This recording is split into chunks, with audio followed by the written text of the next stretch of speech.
O'zingizni kuchlantirishdan boshqa hech nimaning asqatmaydiganligini bilib yetganingizda, saharlarda hech kim chaqirmasimi uyg'onadigan, hech kim aldiratmasimi tiz mangadigan, hech kim besim qilmasimi tirishib ishlaydigan bo'lib ketadi ekansiz. Men bu haqiqatni do'stim Shernayni to'ngandan boshlab haqiqiy turda his qildim. Shu jarayonda Shernay qarab, nim degan tirishchan qizdi, nim degan oq ko'ngil, nim degan aktiv energiyalik deb og'zimga tegmay so'zlab qoladigan, shu tirishchanligi menga texmi ta'sir qildigan bo'lib ketdi.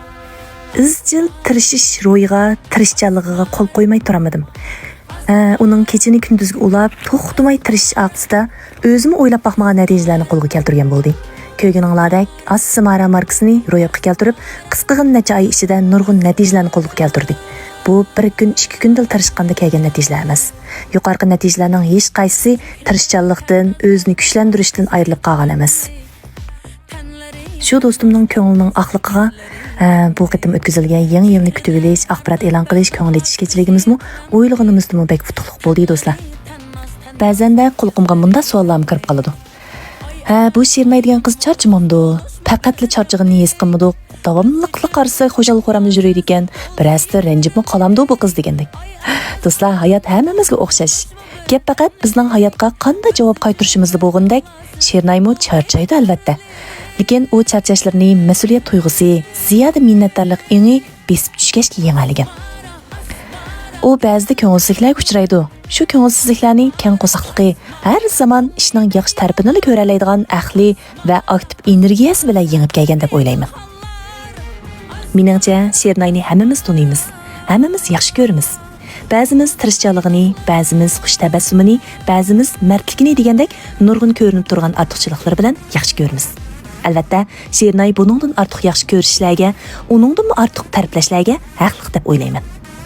Sizlar Shernayni qanchalik bilasizlar menga ma'lum, lekin men biladigan Shernay kichik fe'lligi bilan menga ulgu bo'ladigan Shernay.